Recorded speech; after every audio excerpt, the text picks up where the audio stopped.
Live. All right.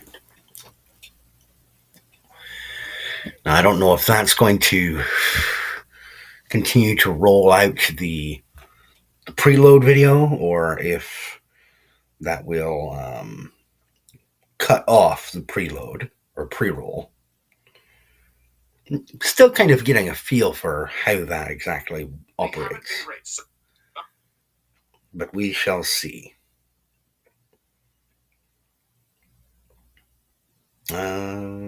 Looks like... Okay, yeah, it cut right in the middle. Good. All right. Fair do then. Greetings and salutations, ladies and gentlemen, and welcome once again to the Storyteller's Corner. I'm your host, Joshua T. Calkins-Treworgy, also known as Byron Sidious. And much as I did last week on Wednesday, I did a Storyteller's presentation. I am going to be doing one more Storyteller Presents from the Justice of Amelia. In order to make sure I don't end up just doing nothing but entries from this, thus pretty much eliminating any rationale for somebody to go and pick up a copy of that particular collection, I will not, after this presentation, do any more readings from this collection. However, I did enjoy presenting Do No Harm last week with this particular collection. So I am going to be sharing another one from the Justice of Amelia. Before I begin, just a couple of small observations.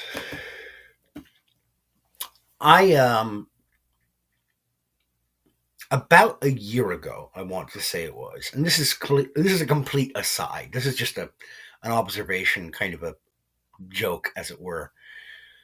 About a year ago, whilst scrolling randomly through my YouTube suggested feed, because I had really kind of run dry on a lot of the material that I typically sat and listened to or watched, I noticed a clips channel that I had never heard of before called Kino Casino Clips.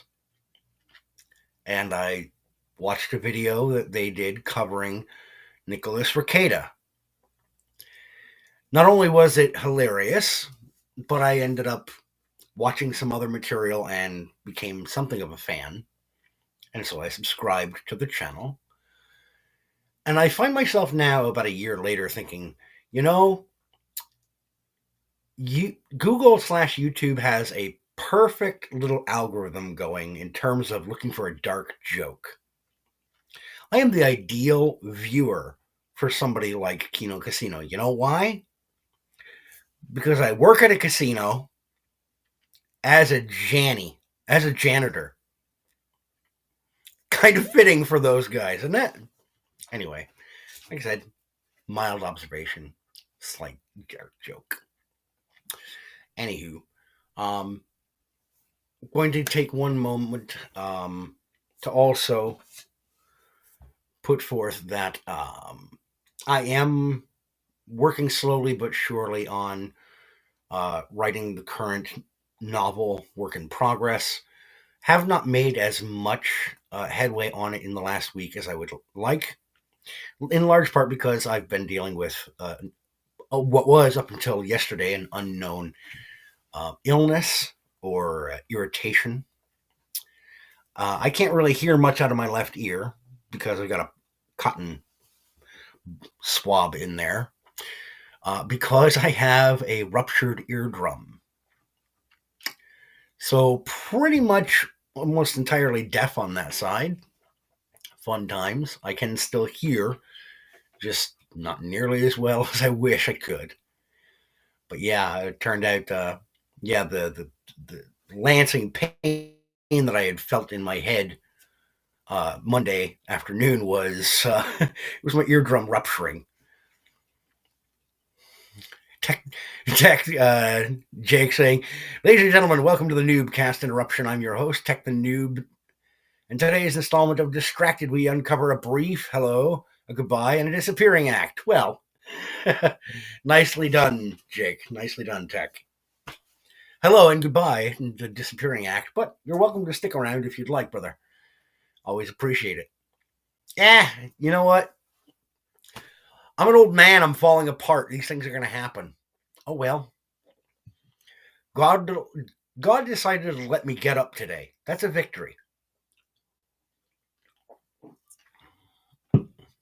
I'll take my victories where I can get them. Even if they're few and far between, I'll take the victory. I'm not dying.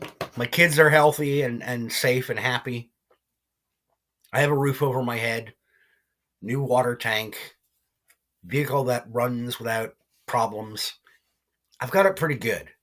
I don't have a lot of room to bitch and complain, particularly given the state I was in a couple of years ago, a few years back. Yeah, things have improved massively. So I can't look a gift horse in the mouth. Besides which, the gift horse would look back and say, "Hey, buddy, I may have a long face, but at least I got all my teeth." Anyhow.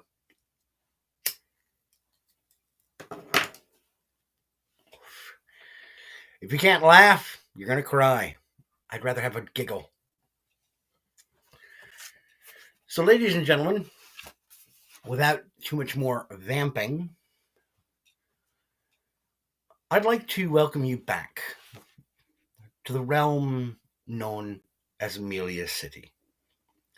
A place that is drenched in shadow and questions of what happened? Why did that happen? Do we know? Will we ever know? The answer to most of these questions when dealing with Amelia City is best not to ask. Best not to go digging too deep. Because when you go digging around, the only answers you're apt to find are going to be unpleasant, or they're not going to make any logical sense.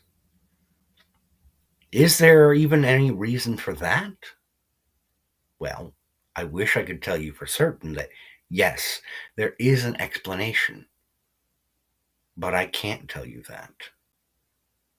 Because even I, the person bringing you these stories, am not entirely certain that Amelia City is within my firm control.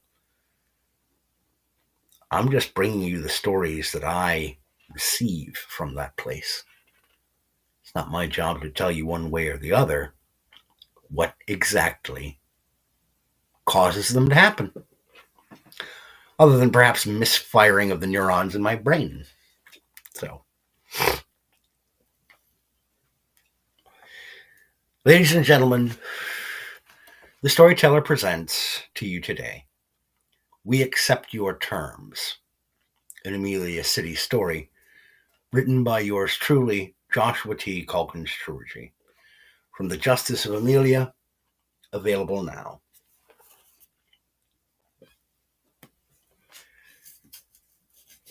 Let us prepare. Get into the story. And I'm going to really quick before I start double check my audio levels, sound levels, make sure everything is as it should be. Input. Damn it. There we go. See, the audio slides down for some reason automatically. All right. We accept your terms. If one paid even a modicum of attention to the socio-political arena in the United States in the years 2020 and 2021, they would invariably have seen dozens, perhaps scores or hundreds of videos of riots in major metropolitan areas. Scenes of masked black-clad rioters hurling bricks into buildings, smashing windows and cars, pummeling police with bottles of water, rocks, and, in some instances, stampeding people underfoot. In Portland, Oregon, during the Summer of Love, as some coined the summer of 2020, a man named Aaron Danielson was approached by a total stranger, identified as one of them, and shot twice in the chest. The maniac who performed the slaying was tracked down and killed in a firefight with authorities a few weeks later. This was just one example of what would become a trend over the next few years, and no major city in America was immune to such things. In the early days of June 2023, Amelia City, Iowa, became one of the many cities to become soaked in a similar stew of tension and rising potential for violence, thanks to an incident involving a member of law enforcement and what was perceived by the general public as a potentially bad shooting of a suspect. The officer, Jacob Donovan, was currently in an undisclosed location somewhere in the city, placed immediately on paid administrative leave. As she sat down in her office to review the day's agenda on the morning of Wednesday the 14th, Carmen Ruiz, the city council member representing the city's 6th district, let out a long sigh. One of the youngest people ever to be elected to the council, Carmen had been inspired to get involved in politics back in 2022 by her role model, the notable New York Congresswoman Alexandria Ocasio-Cortez. Sharing a similar background both ethnically and professionally as a Latina bartender, Carmen had initially assumed that she had about a snowball's chance in hell of getting elected to the city council. What she hadn't factored in initially, however, and what proved the determining factor, was the fact that an overwhelming number of public school teachers lived in her district, and they had overwhelmingly supported her bid for the open seat over her Republican opponent. Her agenda for the 14th included only a couple of items on her quick sheet, a document that had been placed on her desk by the lone secretary, shared between herself and the councilors representing the 4th and 5th districts. The previous council had saved some funding from the city's budget by reducing the number of support staff working for the city council, leaving one secretary working for every 3 districts. There was one exception, as one might expect with 16 total city districts, and this was Gloria Fender, the senior-most secretary, and the only one who everyone on the council had agreed could simply not be replaced. The items on her quick sheet were as follows. Item 1. Hold debate on allocation of Amelia City Sanitation Department budget. Item 2. Discuss city library expansion project proposal from Councilman Ford. Item 3. Discuss the Jacob Donovan situation. Carmen had immediately formulated her own response to the Donovan incident and effectively emulated exactly the sort of response she expected her political role model would employ. She took to Twitter, and within hours of the news breaking, she tweeted, quote, "This is yet another example of a black man being hunted down by an overzealous white cop. These injustices must stop." Carmen didn't have a very large following online, but she rapidly received plenty of both praise in the form of likes and condemnation in the form of literally hundreds of nasty comments from locals on the service. More than a few had labeled her a, quote, "disingenuous beaner," targeting her for her ethnic background, and she had dutifully reported as many of those as she felt she had the time and energy to focus on. The rest of the input she roundly ignored. Much as she despised the man, she largely agreed with comedian Joe Rogan's approach to her online activity, post and ghost. The vast majority of interactions that she had on Twitter, Facebook, and YouTube were only with those users who were what she considered decent people. Everyone else she gave little, if any, consideration to. "Ginger," she said, catching the secretary just as the other woman was about to slip out of her office. "Is Councilman Ford in yet?" "I was just about to bring him his copy of the day's quick sheet," the short, rail-thin young secretary replied. "Did you have something for me to pass along to him?" Just ask him if he has a few minutes before the morning session to talk to me about some of the specifics of his library expansion plan, Carmen said with a smile and a nod. Ginger gave her a quick thumbs up and bounced her way out of the modest chamber, leaving Carmen to her work. Situated just in reach to her left stood a dual-level document basket, the top labeled in and bottom labeled out. And from the upper layer she took up a sealed manila envelope, stamped to indicate that it had come from the Amelia City Police Department. She tore the end of the envelope and pulled out a set of 3 sheets, a short, simple report that she had requested a few days earlier. There had been some strange graffiti tags showing up in her neighborhood of late, and she thought a couple of them were vaguely familiar from her years growing up in and around the city. As such, she had asked the ACPD's organized crime unit if they could compile any information on these images, and she had provided pictures taken with her cell phone. She started reading over the first page of the department's report, which began with a symbol that looked like a blackened skull ringed in flames. Quote, "This symbol is sometimes present in a modified form in tags associated with an outfit calling themselves the Burner Crew. These individuals are not generally seen as a threat by the unit.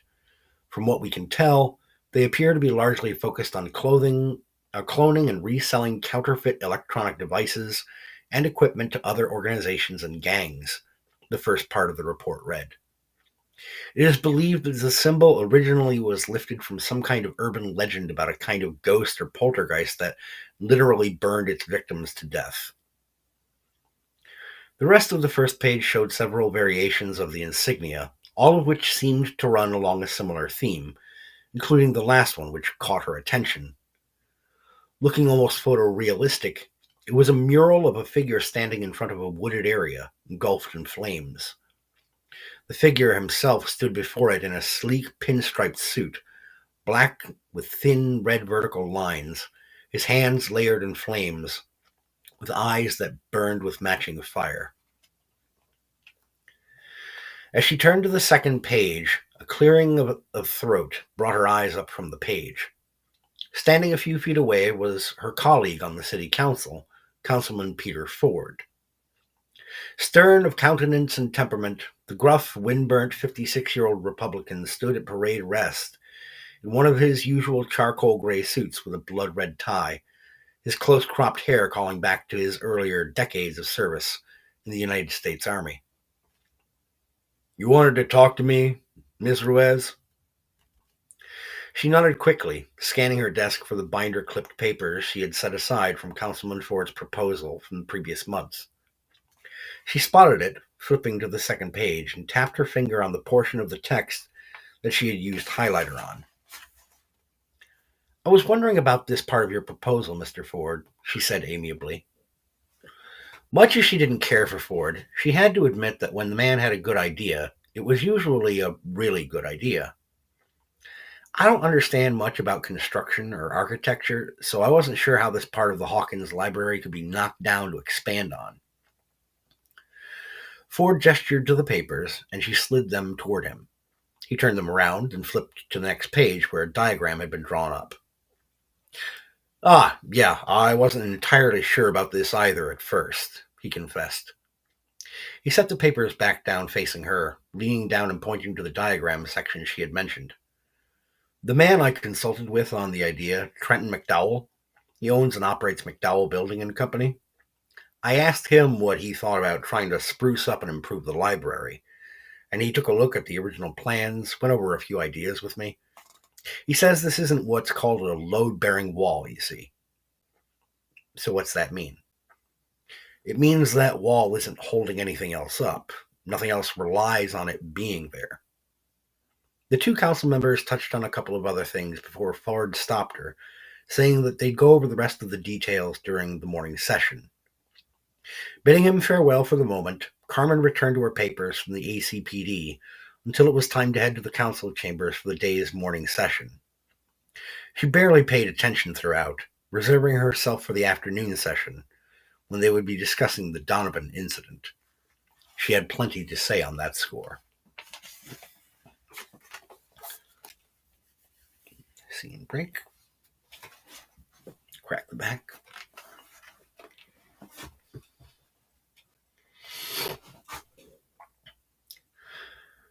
Carmen hadn't expected him to be present, but when Richter Steinman stalked into the city council meeting chamber just minutes before they had scheduled the afternoon session to start, she felt a small surge of energy pulse through her mind. Steinman had been the mayor of Amelia City for 3 years now and would be up for re-election in just under 11 months. Steinman was a moderate by most accounts, and he rarely interfered in council hearings. Most times, he would carefully review the votes of the council and make his own input known, but even when he disagreed with their conclusions, he often said that he would not ignore the will of the public, who had voted for these very same council members. If the will of the people passes through the council, then it isn't my place to deny them that will, even if I don't personally agree with it.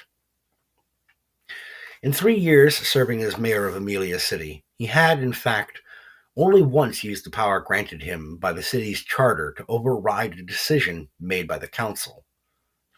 Back in late 2020, when the council had voted to defund the city's police department in a historic 12-4 vote.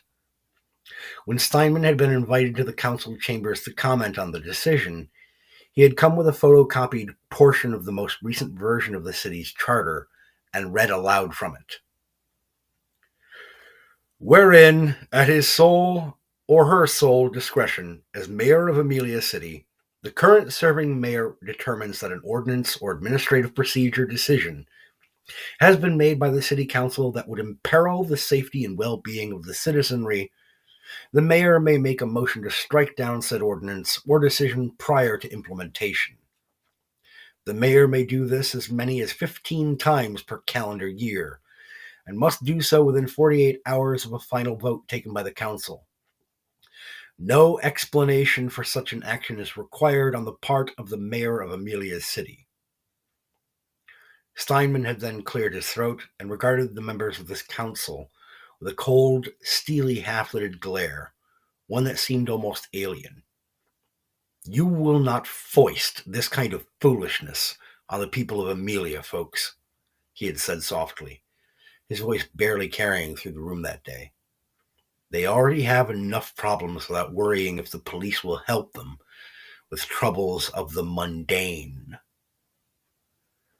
Now, as Carmen watched him move a wheeled desk chair into one corner of the chamber and take a seat on it, looking relaxed, she wondered what he had meant by that last bit.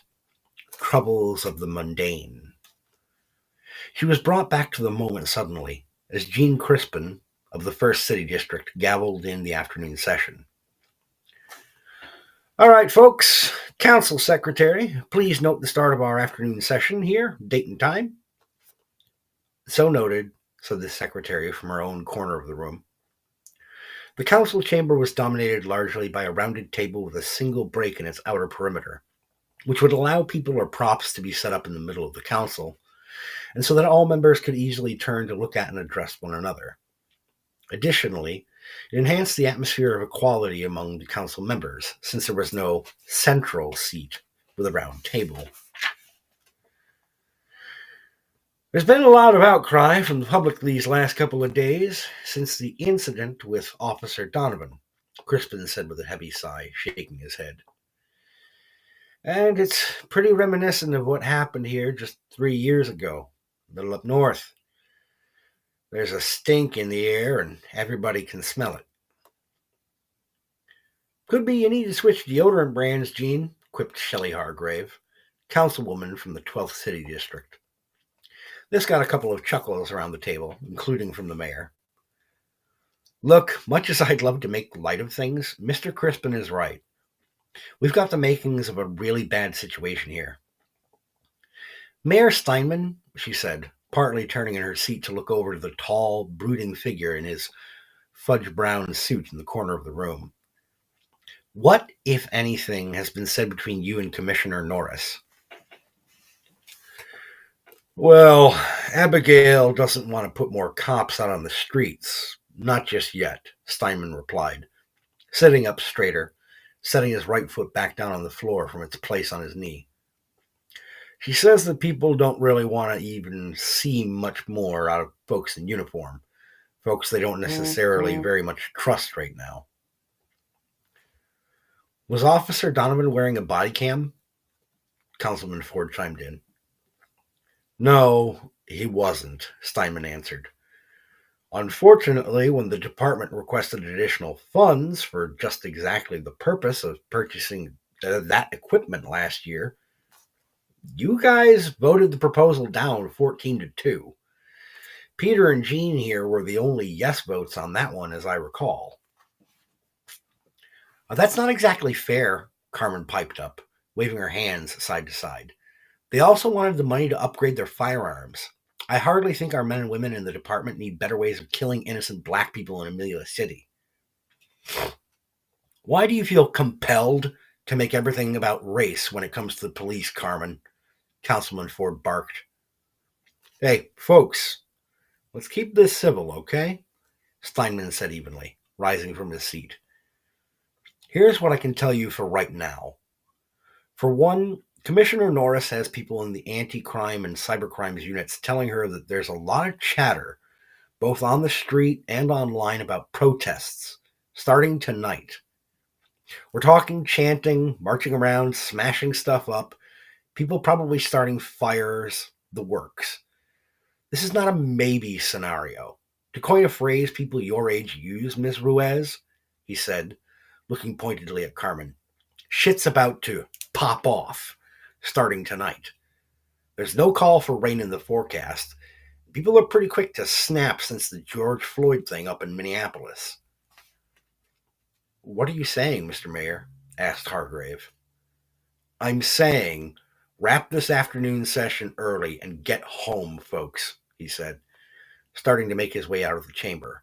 And once you get home, lock your doors and draw the blinds. We're going to have all kinds of shenanigans and goons out on the streets of this city tonight. And even if nobody wants to admit it out loud, you and I both know there are going to be worse things than rioters out there. This is Amelia, he said, pulling open the door. You all know what I'm talking about. Scene break.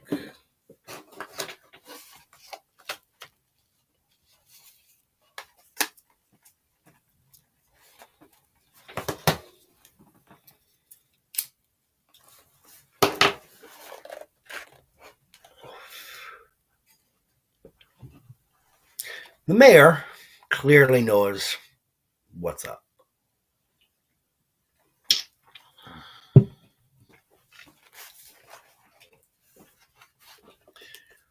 Continuing on.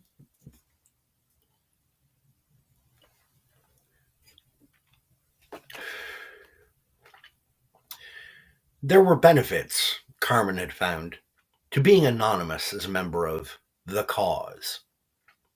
For one, even on the two occasions where she had been questioned by her fellow black-clad group members, she had not been asked to remove her balaclava or other face-concealing clothes, keeping her identity secret even from her comrades.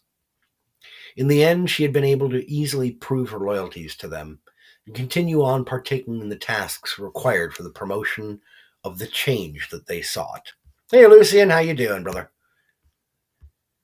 I'm doing okay. I could be better, could be worse. Just double checking to make sure my microphone's sliding down again. There we go. Just reading from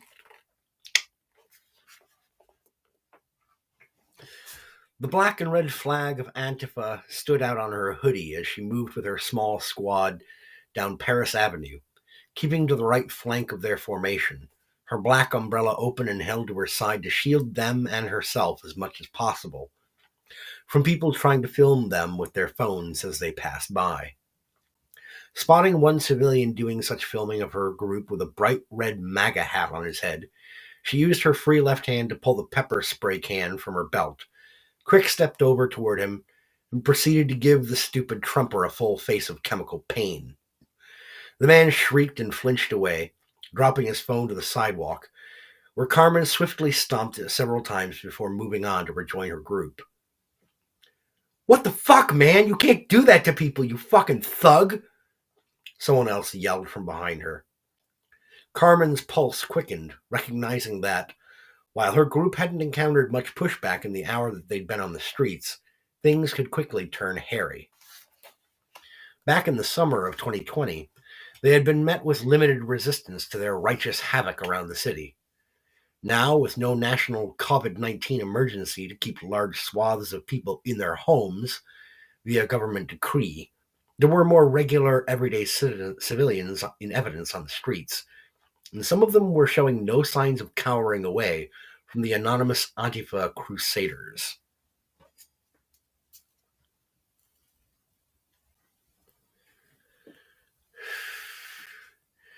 One of her cell members raised his bullhorn up over his masked mouth and began chanting through his amplification unit, "No justice, no peace! No justice, no peace!" Carmen and the others joined in the chant. They roved down the street, and as they neared a Dollar Tree along Paris Avenue, near the intersection with 4th Street, one of them hurled a lit Molotov cocktail through the front window of the discount store. A quick scan of the other storefronts across the way told Carmen that another small clutch of her people had already passed through the area, with several other windows busted out, graffiti tags and slogans of "the cause" in evidence. Black Lives Matter, Fuck the Police, ACAB, and TOG CDC. She felt a small swell of pride seeing this one, as it was her own personal contribution, and was shorthand for "the only good cop is a dead cop." It hadn't picked up much traction outside of Amelia City, but she was proud of herself for it nonetheless. Of course, she had never even attempted to take credit for its proliferation. One did not do that as a member of the cause. The chant of "no justice, no peace" continued as the group crossed to the other side of the street, watching together as the Molotov's flames spread inside the Dollar Tree. "Pretty fucking cool, man," one of the males said from behind his face mask. "Agreed," she replied. After a couple of minutes, however, something curious caught her eye. Movement inside the store. "Wait, was somebody in there?" she rasped. "Oh, shit," someone else croaked. "The lights were off. The sign said they were closed. I just assumed there wouldn't be anybody in there, man." Groups started spreading out a little, each of them well versed in what they were expected to do if authorities came en masse to a location their particular Antifa cell couldn't establish total control of. Carmen could feel that they were on the verge of separating and bolting, but she found herself locked in place as a figure made its way out of the Dollar Tree. The figure stalking out of the burning store wore what she could tell in the light of the flames was a well-tailored suit of some dark hue, and its hands and head were covered in swirling pockets of fire. Its head didn't appear to be that of a normal human being, but was instead a char-blackened skull, twin dots of white light shining out from its eye sockets. "I heard your little bit of sloganeering there, boys and girls," the Burning Man declared loudly, his solid, cultured voice only slightly betrayed by a hint of a growl. "Very modern, I must say, very in vogue. I myself am fond of another axiom. Fight fire with fire." "He's the man from the gang unit symbols," Carmen thought numbly, barely able to draw enough breath to gasp as the flaming man-thing flung a ball of fire at one of the members of her group. The fireball struck her comrade full on, blasting a gory, smoking hole through what had once been his chest, dropping the man instantly dead on the street. Carmen felt the scream of terror tear from her throat, and preservation instinct kicked in, allowing her to turn and bolt for the nearest alley to get away from the monstrosity that had emerged from the burning Dollar Tree. She felt a concussive force of bricks being blasted apart just half a dozen steps behind her as she made her way safely out of the creature's immediate field of targeting vision.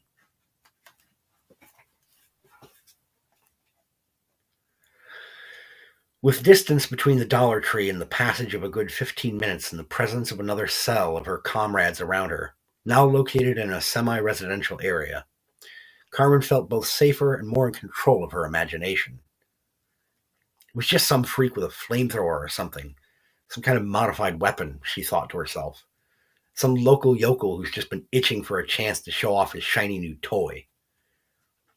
Yet a tinier, quieter inner voice whispered to her, a voice that quickly reminded her of what Mayor Steinman had said before leaving the council meeting chamber earlier that day.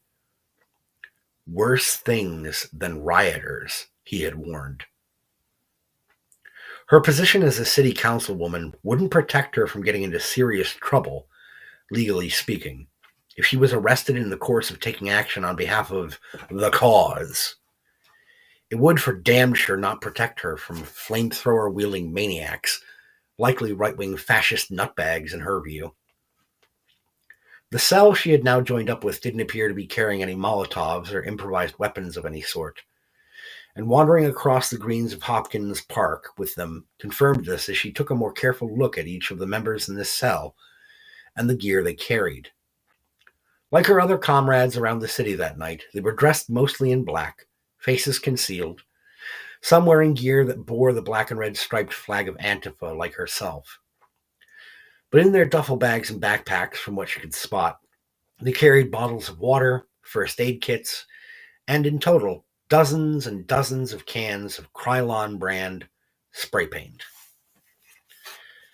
One comrade in particular, curiously dressed in a long leather duster, knee-length black skirt covered in columns of silvery metal studs and black fishnet stockings over shin-high buckled leather boots, carried a sizable navy blue duffel bag positively loaded down with cans of paint. Unlike the others, however, Carmen also spotted several nozzle attachment straws, kept neatly bundled together in a couple of sandwich baggies among the cans. Carmen briefly noticed the little trans arrow pin the woman wore on her lapel as well, and found her choice of face covering curious. It was a sharp-beaked plague doctor's mask, the eye ports shielded with blood-red lenses. "I really like your outfit," Carmen said, as the group neared the west end of the park, close to the city's 4th Precinct police station, just beyond the public greens. "Thanks," the masked woman replied with a nod. "I always try to stand out." Somewhere in the middle distance to the north of them, Carmen heard a blood-curdling scream, followed by the unmistakable sounds of gunshots, 3 of them. Then silence, the members of this tagger cell all having come to a half-crouched standstill, with the exception of the masked woman, who simply ambled on unperturbed. "Probably just another trigger-happy cop, brothers and sisters. Come on, we've got work to do," the masked woman said. Carmen found herself curiously drawn behind the woman, her level tone seeming to imbue them all collectively with a momentary sense of calm and purpose. As they exited the park, Carmen realized that this woman was guiding them directly toward one of the exterior walls of the police station, which seemed to have emptied its lot entirely of patrol vehicles. "They're probably all busy with our people around the streets." This circumstance couldn't have worked out better for her on a personal level. The longer she was out here with her comrades, the greater the risk was that she would ultimately be apprehended and exposed for her connection to the collective. Councilman Peter Ford already didn't much care for her in terms of their political stances. Such a revelation, if she were arrested, would only pour gasoline on the fire he already had smoldering when it came to butting heads with her during council sessions. Arriving at the precinct, the taggers began deploying their chosen tools for expressing their disdain and distaste for the current state of affairs, with one member of the group going immediately for a curly presentation of the letters BLM. It was simple, effective, and coincided with the aims of the Antifa movement as an overall ideology. Moreover, she looked forward to listening to her political rivals commit the consistent error of trying to mix and match one group for the other. Meanwhile, separated by a dozen yards from her compatriots, The woman in the plague doctor's mask, leather duster, and fishnets set up shop, going to work quickly with her cans and specialized nozzles, entirely focused on her efforts. Lacking in artistic talent, as well as the tools necessary to produce her own piece, Carmen hung back a little, standing in the middle of the street and acting as a lookout. Keeping an eye out, however, didn't last very long. Within mere minutes, her comrade in the coat and fishnets had created a stellar image, a masterpiece as far as Carmen was concerned. The image the artist had crafted was a stylized cartoon of a massive, broad-shouldered ACPD police officer with a machine gun in his hands and the head of a pig, blackout sunglasses obscuring his porcine eyes.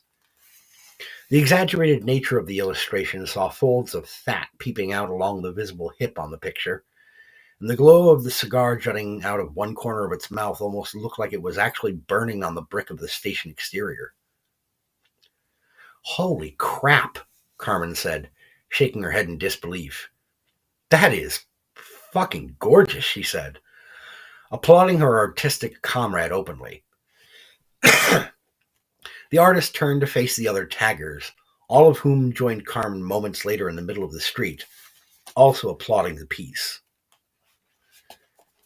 "I'm so very glad you all like it," the artist said, taking a measured little bow, stepping further to the side of the painting. "Especially you, councilwoman," she added, and Carmen felt a twisting in her gut. The painting shimmered for a moment, and like some strange optical illusion, it stepped off of the wall and onto the sidewalk, the pig thing squaring itself to face the Antifa cell, its weapon aimed at them at the ready. "It's the last thing you'll ever see." Instinct alone saved her life in the next instant, as Carmen threw herself to the ground behind her comrades a split second before the painting creature opened fire, its machine gun belching metal death into them.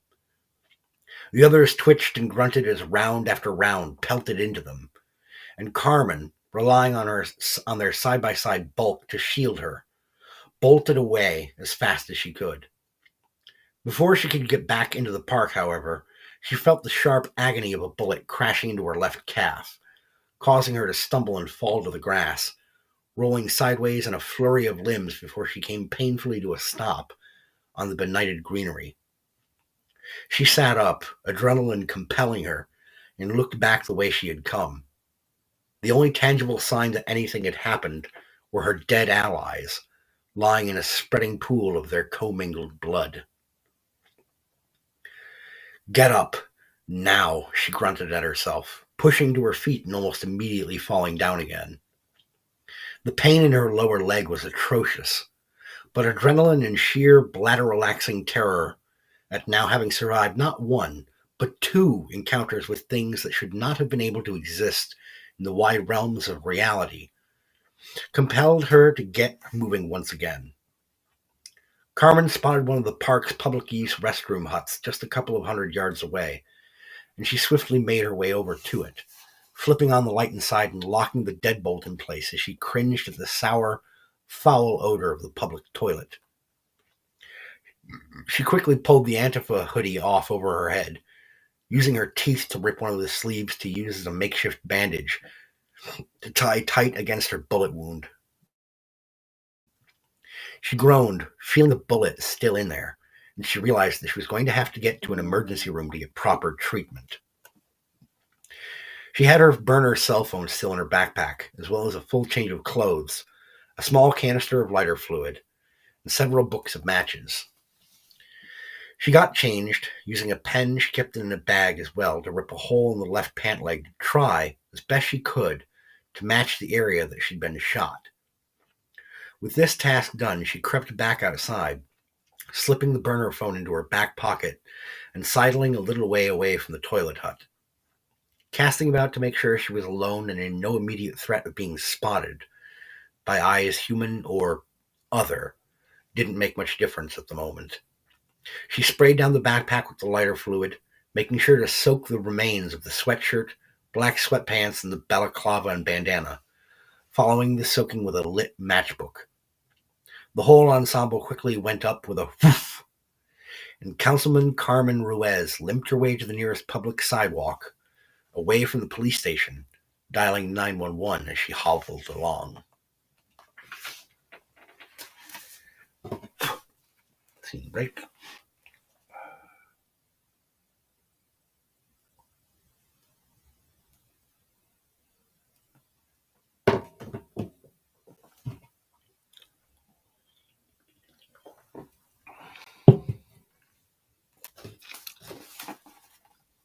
Take time for me.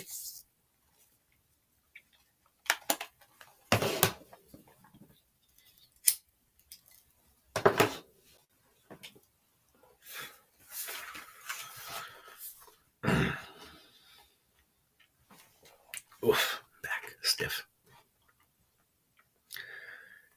You got lucky, Miss Ruiz. Oh, wait, let me double check the sound again, because this thing likes to slide down when I'm not paying attention.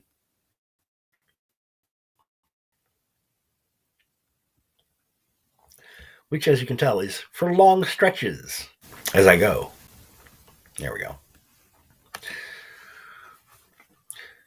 All right, back to it. You got lucky, Miss Ruiz, the paramedic said, trying to put on a grin despite the haunted look in his eyes.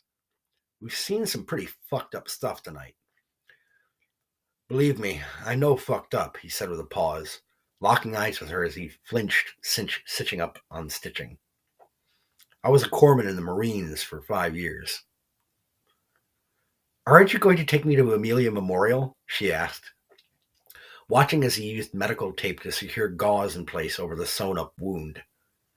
She had initially wanted to wave off his offer to dig the bullet out, but when she remembered where the bullet had come from, she realized that she wanted whatever cosmic weirdness had produced such a thing out of her body.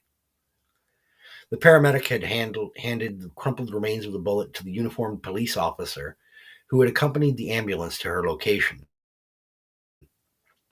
Carmen had managed to limp her way out in front of a coffee shop that had put up boards in front of its windows in anticipation of the evening's unrest, waiting there for the EMTs to arrive. Oh, now it dipped? Shit. Well, I imagine, Lucian, that it's like automatically adjusting.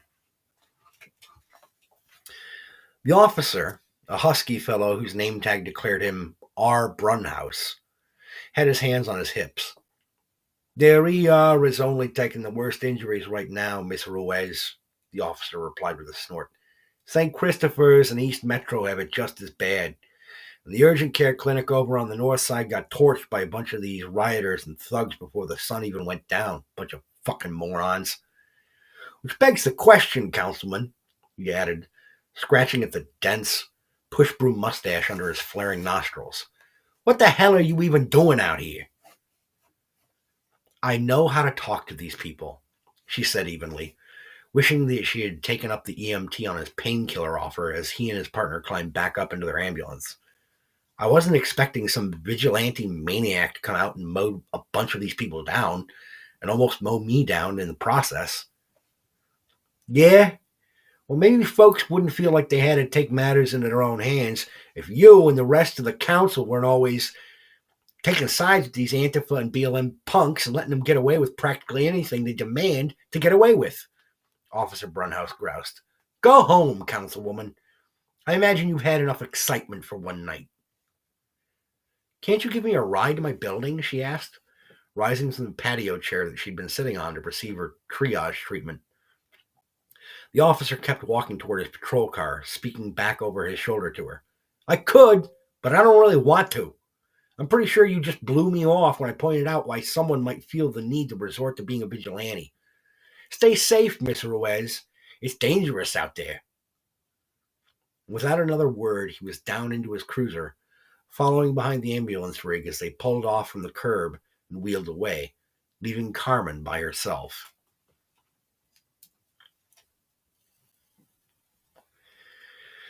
The burner phone in her pocket, provided by her comrades, had been like dozens of others distributed to various Antifa cells throughout the city, complete with a preloaded set of contacts.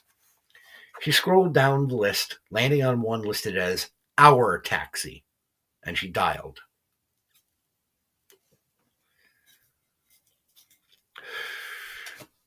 The line rang twice before clicking over. "Where are you, comrade?" asked the younger man's voice on the other end of the line. She rattled off the location, and the other fellow responded with a brief phrase in a language she didn't readily understand.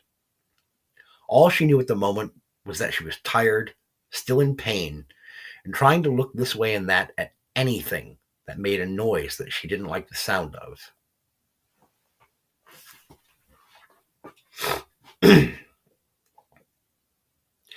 Carmen didn't hear the dark green van moving along the street when it pulled up. But when the driver came around the front of the vehicle, dressed in plain dark blue jeans and a navy blue hooded sweatshirt, his nose and lower lip standing out thanks to shiny, piercing studs, popping the handle on the sliding rear row door, he said, "Electric. Doesn't make a peep coming and going. Where are you headed?" "At this point?" "Home," Carmen said with a sigh, limping toward the vehicle as her driver headed back for his side of the van. She clambered up into the back, pushing the familiar button along the door jamb to slide it shut, taking note of the vehicle's peculiar setup. There was an opaque divider running along the top of the front bench seat, and a video screen centered in the back of the driver's side so that passengers could watch something on it. Tucked under the rear bench were what she recognized as mobile cooler units, hosting beverages for potential passengers. This fellow had clearly turned his side gig into a full-time job. Despite being a comrade, she had spotted the little Uber sticker in his front windshield. As she buckled in, the driver asked for an address, and she relayed it quickly. He then snickered a little, pulling an earbud out of his right ear. "Hey, did you hear about Donovan?" "No. What happened to him?" "Apparently he was on his way to his brother's, trying to be incognito and get to a new place so we wouldn't get him surrounded. Anyway, he stops into a little store to grab something on the way over, jumps in the middle of a disagreement between our people and the store owner, got clocked in the head with a brick." "Oh, wow," said Carmen, feeling a little sick. "Which hospital did they end up taking him to?" "Oh, none. He's dead," the driver said with a wolfish smile that she caught in his rearview mirror. "Eye for an eye, right?" She couldn't bring herself to offer a reply, and the opaque divider slid shut between them a few moments later, cutting off any further dialogue. She cast her look out the tinted backseat window, watching the city roll by, catching sight of clutches of her comrades causing mayhem and mischief around Amelia. This is too much, she thought. Nobody had to die tonight. The screen embedded in the back of the seat in front of her flickered to life, showing a man and woman pair of news anchors in some sort of studio setup, the man in mid-sentence as the screen shimmered.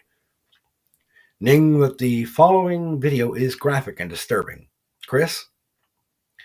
The image cut away to a shaky cell phone video playback, and the anchor's voice came in layered over the audio. Previously unseen footage from a witness of the incident, which resulted in the death of Keenan Thomas, was received by several area news outlets just about an hour ago, and as you're about to see, it casts fresh doubts on the public's perceptions of what happened between him and Amelia City Police Department Officer Donovan, who was just killed in an altercation with rioters about an hour and a half ago at a downtown convenience store. Thomas, seen on screen here, is in the process of ruthlessly beating a woman right after she's retrieved cash at an ATM on Quentin Street, swinging what has been confirmed to be an old claw hammer, striking her multiple times about the arms and body. The video here was captured by somebody who had been waiting at a distance to use the ATM themselves, and when they witnessed the beginning of the attack, they began filming. Carmen watched, revulsion twisting in her gut, as she watched the young man on screen now kicking and howling, cussing out the woman he had chosen to victimize. Flashing red and blue lights appeared on screen as a squad car, Donovan's car, drew up, and the camera swung toward him, showing Officer Donovan getting out of his vehicle, hand on the butt of his gun, but not drawing it. He yelled several times at Thomas to drop his hammer and step away from the victim, But Keenan Thomas on screen just barked several epithets at Donovan, now stalking down the officer. Several more warnings were yelled, and Donovan finally cleared his firearm from its holster, but kept the weapon pointed down at the street, backing away from Thomas, who was gaining speed. The suspect swung his hammer in a wild arc at Officer Donovan's head, and still, right there, captured by the witness on camera, the officer did not even raise his firearm, instead angrily screaming at Thomas to drop his weapon, to stand down and surrender. The witness filming cursed several times, the audio bleeped from the broadcast, and Thomas swung 2 more times at Donovan before the veteran police officer finally, while in retreat, opened fire with 2 back-to-back shots, dropping Keenan Thomas to the pavement. "We got it completely wrong," Carmen rasped, staring dumbfounded at the screen. She didn't realize the van had stopped until the sliding rear door to her left whirred open, the divider coming down between herself and the driver up in the front seat. Before even pausing to look at her surroundings, Carmen lunged out of the van and doubled over, throwing up all over the sidewalk. Stumbling away from her own sick, she finally blinked rapidly, looking at where she was. This was not her building before her. She was standing in front of an ATM kiosk set into the outer wall of a Huntington Bank branch. She started to turn back toward the van to address the driver, but the vehicle and man were both absent, as if scrubbed from reality. A preternatural fog had settled over the area, and before she could start to assess her situation, Carmen felt eyes upon her. Turning around, she yelped as she came face to face with a very familiar middle-aged man, dressed in a blood-flecked patrolman's uniform, one half of his head staved in, flecks of crumbled red brick visible in the wreckage of his skull. Carmen tried to backtrack, but came into contact with a nearby street lamp. Without time to react, the officer, his eyes milky yellow, a sickly heat radiating off of him, snapped one hand out to press her back against the pole, while the other took out his handcuffs.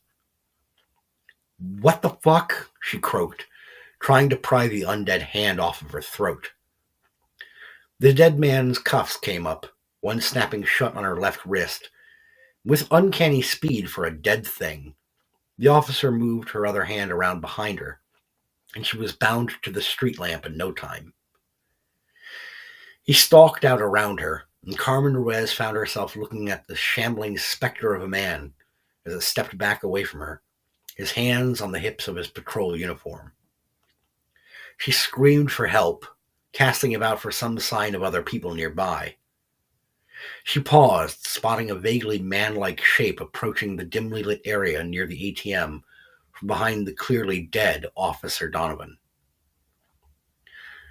But as it drew nearer, she could tell that it was no man, per se. What drew toward her looked like some kind of lycanthrope, a slender, towering thing in a black and white checkerboard suit, a salmon pink button shirt underneath, and the fat black tie with some kind of shiny metal pin keeping it in place. The creature had the head and clawed, feathered hands of a raven, and a broad smile filled with needles in the gap between upper and lower beak portion. In its left hand, cocked up on its shoulder, was now a familiar claw hammer, likely the exact same one Keenan Thomas had been using to assault an innocent woman, and then go on to swing at Officer Donovan. The smell of the raven thing hit her nostrils when it was still a dozen yards away, a blend of cinnamon and putrid meat. "Councilman Carmen Ruiz," the creature said, coming to a halt only a yard or so away from her, his 2 human eyes flashing wide, bloodshot. His voice was a mix of cultured and gleeful, some hint of an accent she thought might be vaguely English threaded through it.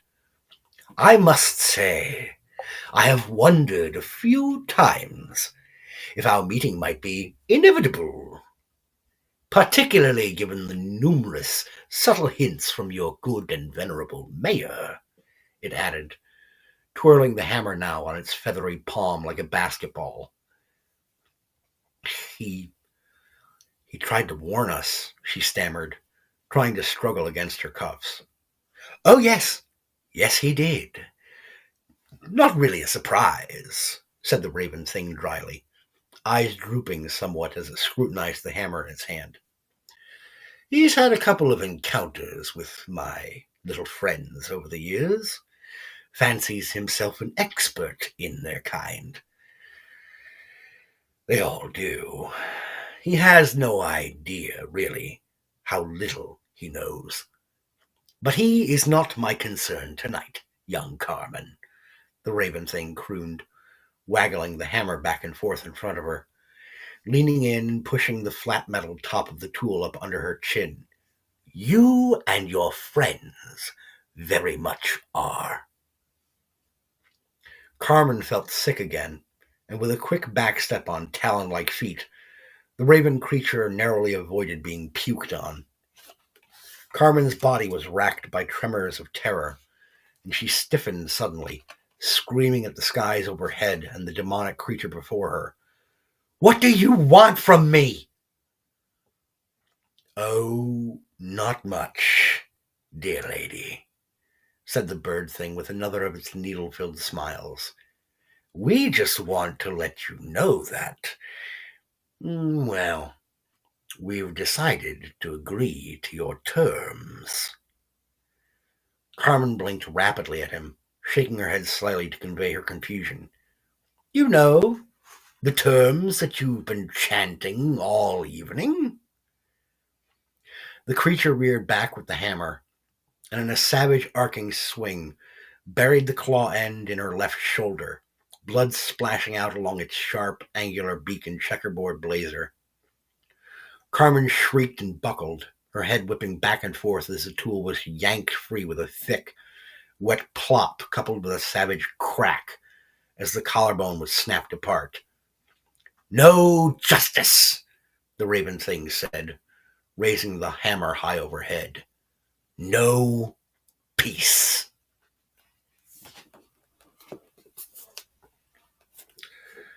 Thus concludes We Accept Your Terms, one of the several stories gathered in the Justice of Amelia.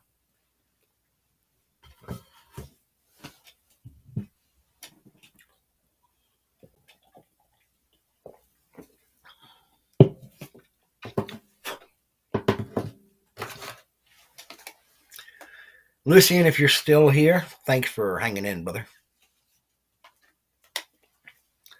I gotta lean off camera here for a minute. Ah, damn.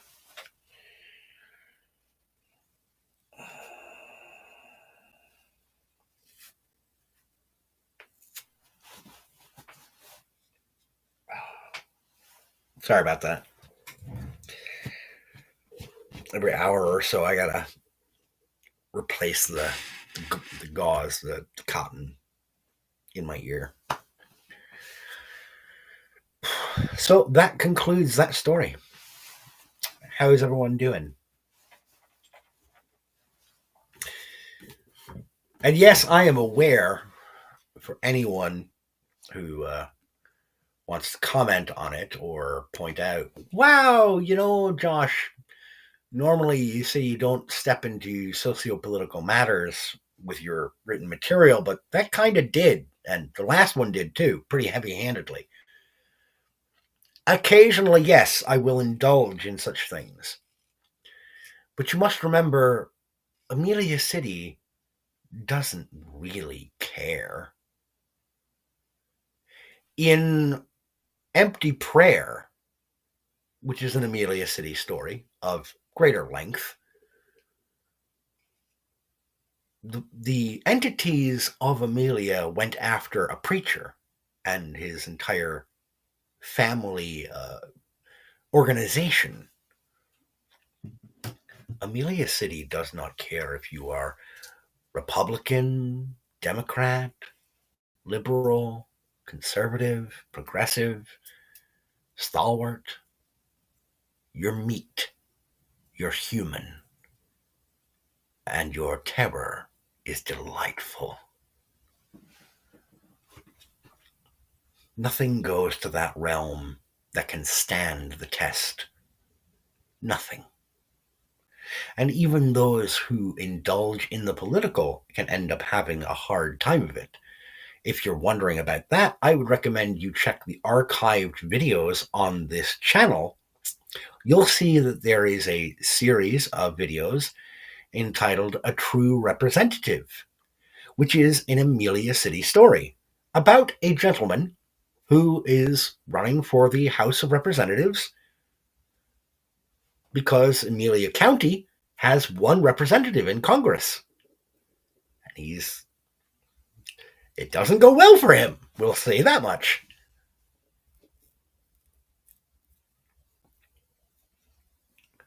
Sashaying in with the pimp hammer. Yeah.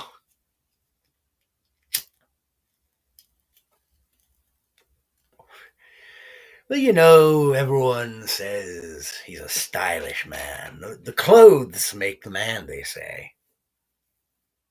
But what if the man made the clothes? Did he make himself? It's a curious question, isn't it? But I suppose we can drill down into that a little bit more some other time. Nurse, get the drill. We're going to go down into it. Sorry.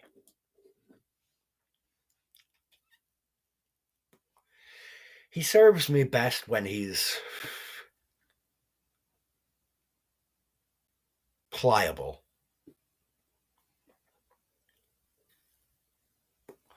Or perhaps suggestible would be the better term.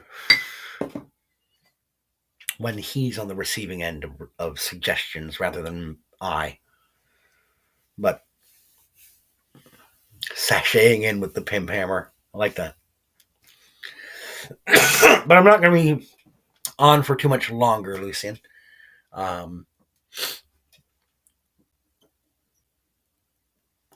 will say I'm a little surprised I was able to get through the entirety of the story in about an hour.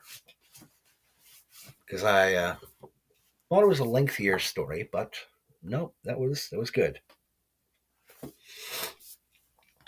Now, I do intend to have another Storyteller Presents, probably another Amelia City story, either tomorrow or next week. But that presentation will be an older tale. I've already selected which story will be the next Storyteller Presents. And that will be an older story entitled Faith in Amelia. One of the Roads Through Amelia stories. Wrote that one back in 2008, 2009, I think. It was one of my earlier Amelia City stories.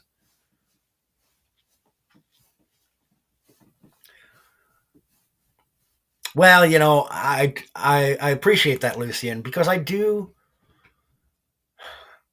get a lot of viewers when I do a live show. So when somebody does chime in, I have a tendency to quickly lock onto what's being said so that I can interact with the small handful of folks who stop in. Because I don't want anyone who does decide to look through all the options that are available for them to watch on YouTube or Rumble, which is, I'm using Rumble Studio to do these shows. And I don't want to take that for granted, ever. The ease of use, it's a fairly user-friendly setup. And it didn't require a separate application or installation onto my hard drive, which is great because I don't have a lot of space for stuff. And I'm not the most technically savvy guy on the planet. It doesn't do me any good to try monkeying about with anything too complicated, because when it comes right down to it, I'm not much best when it comes to any kind of high-end tech or programs. So when people do chime in, I like to try and laser in on what they've said so that I can respond to it. Again, because I don't get a lot of viewers, so the folks who do come in, I want to let them know that the time they're taking here with me in the Storyteller's Corner is appreciated, because you have a plethora of options. There's, good gods, even just on Rumble and YouTube alone, you have an infinite bevy of options and opportunities to be entertained, to engage in community dialogue and conversation, to be up to date with news of the day and socio-political events and sports or video games. But you've opted to come here, and I appreciate that, because what is this? It's some fellow sitting in his basement office talking about books or sharing a story that he wrote, talking about animation, the publishing industry, art, weirdness. And every now and again, he has to step away to use the bathroom, like right now. I'll be right back.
So yeah, I know that you maybe don't want to distract me, as it were, Lucian, but any commentary that you choose to float in there at any time is always appreciated.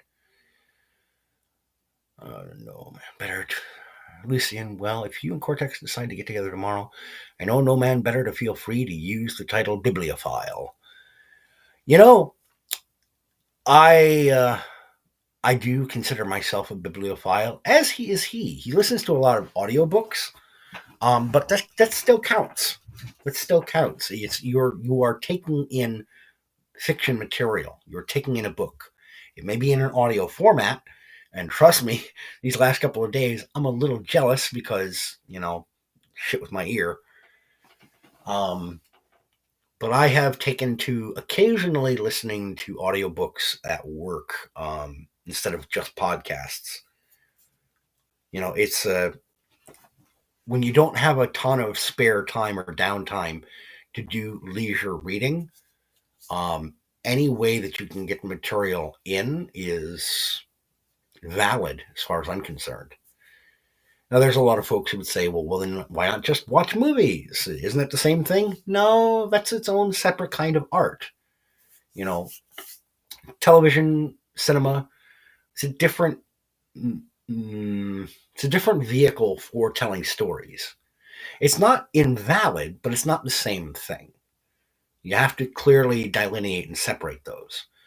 Um, Television, cinema, that is its own art form. Written word narrative, that is its own art form. Poetry, while yes, it is still written word, it is its own delineated art form.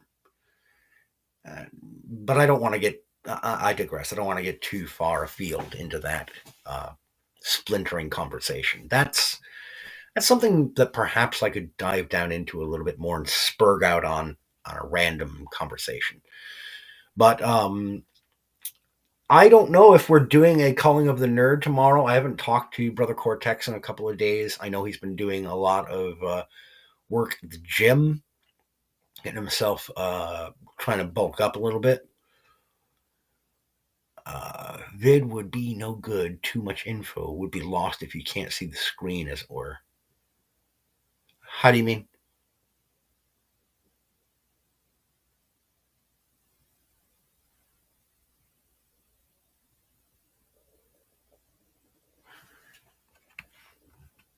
Do you mean doing a video, like a standalone video, wouldn't do much good? Oh, video over audiobook.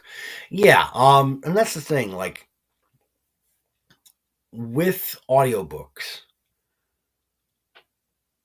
the reason why it's a different thing than anything cinematic or visual is because there are things you can do in television and film that don't carry quite the same as if it was an audiobook or just a straight text novel. The actors, or in the instance of animation, the animators, there are expressions, there are emotions, there are hints of thought process that can be conveyed in the expression of the actors or the figures on screen, that can be conveyed and carried across or heavily implied to viewers in mere moments, that you need at least a couple of sentences or up to an entire paragraph to convey in the written form. It's why they're distinct, separate art forms, and why each one requires its own particular skill set.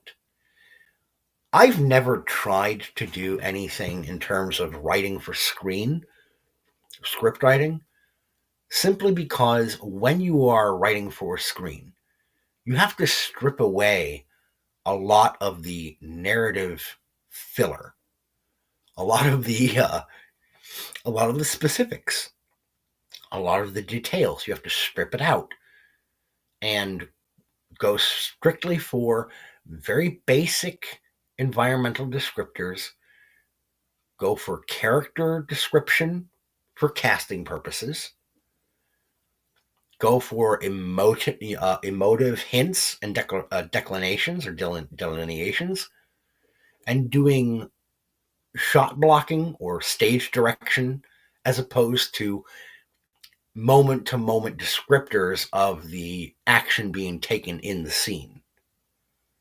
It's a much more technical style of writing. I've never really been comfortable writing in that style. I've tried it a few times. I can't do it. I'm not, I'm sure I could figure it out if I took the time, but I've never been inspired to do that. That's not my medium. I would I work with someone to adapt a story for screen? In a heartbeat, especially if it was going to be worked over into animation. In a heartbeat, I'd do it. But animation's expensive. Expensive and quite industrious to get into. It's a ton of work. And besides which, I can't think of anybody who would look at most of the material I've written over the years and say, hey, let's take a chance on adapting that to television or film. I can't think of anybody doing it. And at least for my Amelia City material, I wouldn't want to see it done live action. If I were to ever be approached for adaptation, I would only accept animation. Just because animation is easier to do than special effects.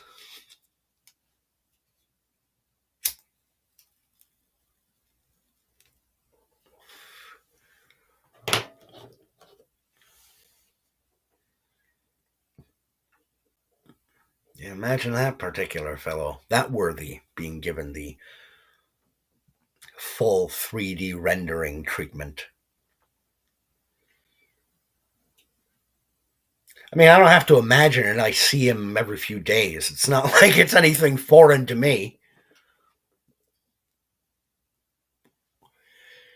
Strangely enough, I worry about him less when I'm writing a story in which he is involved.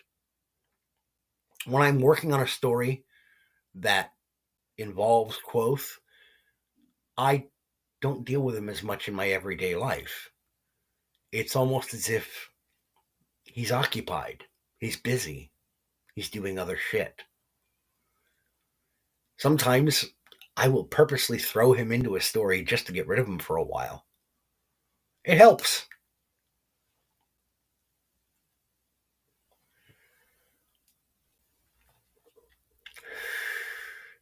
I see the numbers ticking up here on Rumble, up towards 5, and kind of wish I'd had these folks around during the presentation of the story, but that's all right. I would invite any of those folks, if they're interested, to go back to the beginning of the video, of the stream, so you can listen to We Accept Your Terms, one of these stories in the compilation, The Justice of Amelia, available now. I didn't include a link in the description this week. That's my bad. I should have done that before. Oh well. You can find it. You can find it.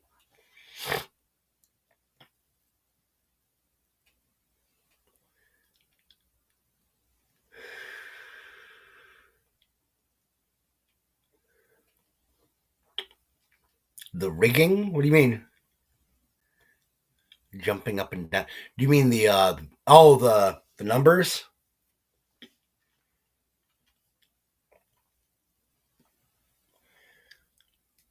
Well, I mean that makes sense. People kind of poke in and out, kind of like, oh, what's going on here? What is this guy? What does he do? But yeah, that'll happen. I'm not a well-known quantity either here on Rumble or on YouTube. At least not these days.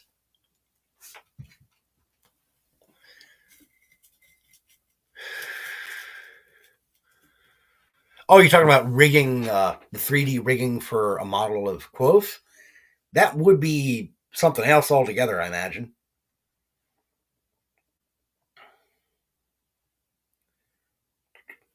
What is this?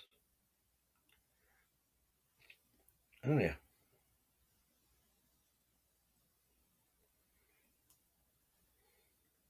Okay. That's that one. Oof, that's looking rough. Okay. Yeah. Shut that off. No, that's all right, Lucian. I was able to parse out what you meant. The numbers have been jumping up and down the whole show, and then you meant the rigging would be something else when it comes to doing a 3D render model of Quoth. I imagine it would be. And I don't know anything about 3D animation, but I know about the rigging, like getting the different joints and elements of the character model to move appropriately. And where would you tuck the microphone? I imagine right into the inside lapel pocket. Anyhow, that's going to do it for me for now. Any last questions before I get going, Lucian? And or anyone else who happens to pop in with a question or inquiry? I can give you an answer. I can give you a quoth on the matter.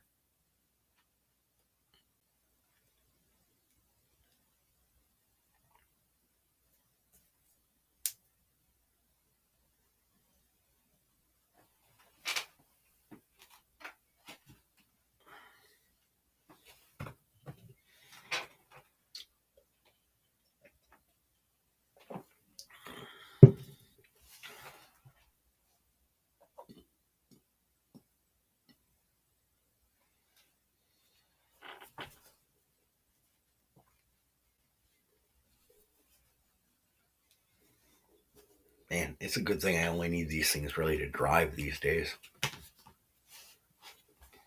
Because they are not in good shape.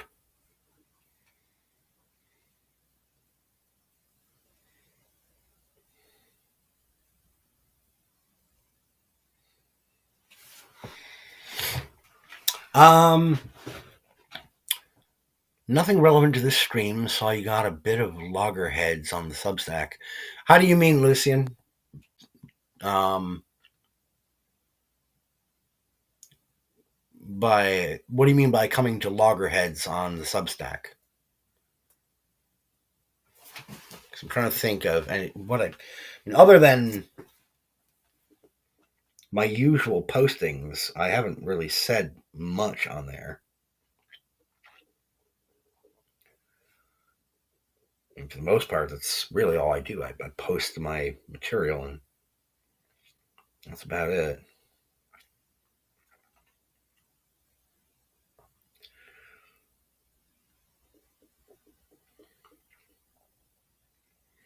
Are you talking about the fan fiction post? Because that got more responses than I expected.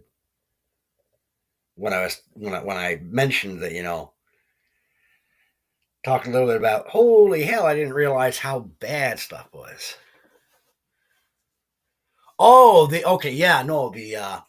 AI video talking about the anime waifu sex bot thing. Yeah, I got back and forth with Shinichi about that in large part because, and this is something that is a pet peeve of mine, um, and it's a personal pet peeve, and I really shouldn't have let it irritate me as quickly as it did. But when I edited in my note in order to tag him in, to be like, hey, you were the person that I was thinking about when I wrote this. Um, his response came within a couple of minutes. The video was almost a half hour long. There was no conceivable way, unless he listened at like 3 times speed and managed to catch everything that was said. There was no other viable way for him to have actually listened to the video and respond thoughtfully to it, to the points made within it, before dumping his, what struck me at the time as a copy paste response, but it wasn't. To be fair to him, his response was not copy and paste, but it was very similar to a lot of things that he and another user, Meta Ronin, tend to say on the subject. It was very similar in keeping with his tone and temperament in that kind of conversational space.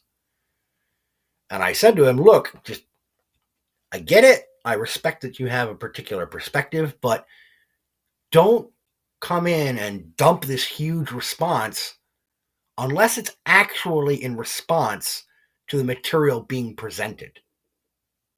Address what's being presented. And yeah, exactly, Lucine. It was kind of a knee-jerk reaction of his own. Like, you're not actually responding to what I'm putting out there. If I'm presenting a question, don't just answer with your usual kind of schlop. Give me a response that can at least give an idea that you've listened to what I had to say. Because otherwise, all you're doing is taking the opportunity to shove your perspective without a moment's thought or hesitation to consider what came before. I don't care if you disagree with my perspective. What I care about is, are you actually addressing what's being presented? Otherwise, you're it was an engagement in bad faith. And that irritated me. It's like, okay, look, fair enough.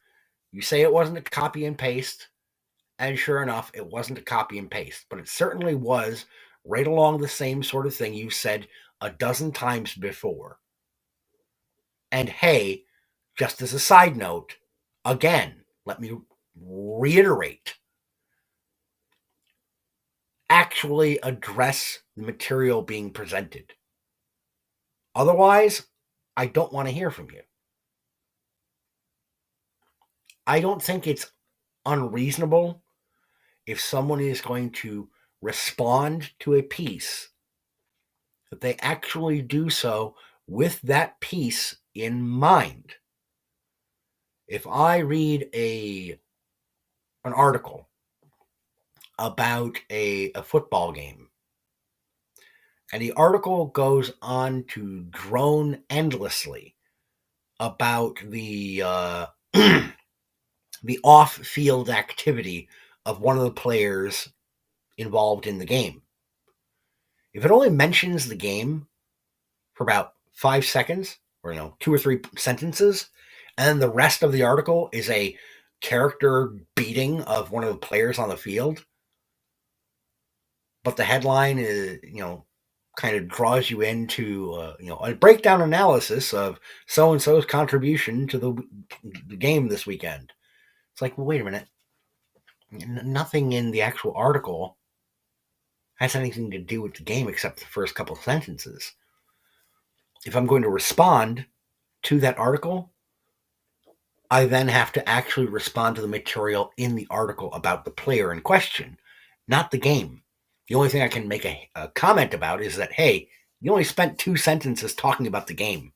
Can we get back to that?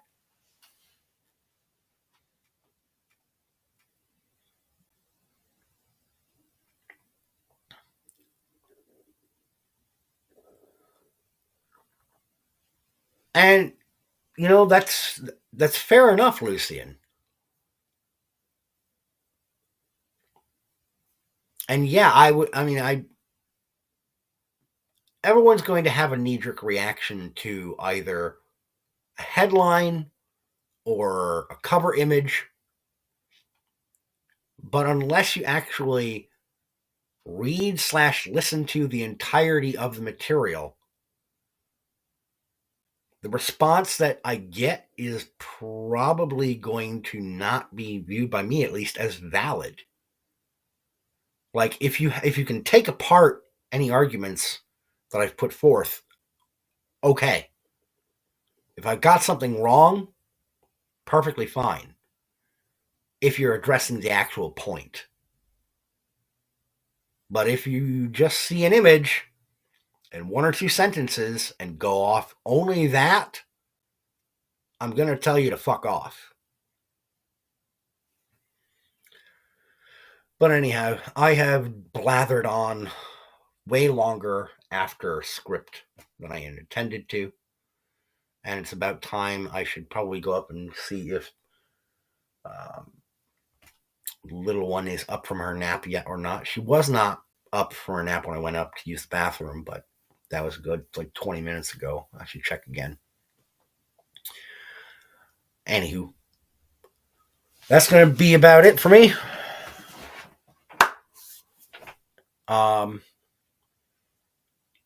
I will ask though, Lucian, did you end up listening to that piece or not?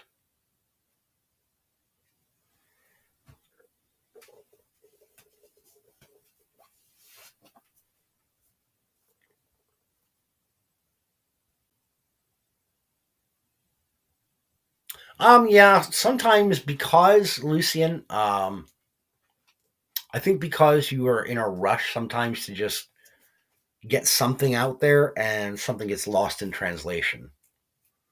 That happens to the best of us and the worst of us. I don't know which category I fall into. Probably the worst. But anyhow, that's going to do it for me.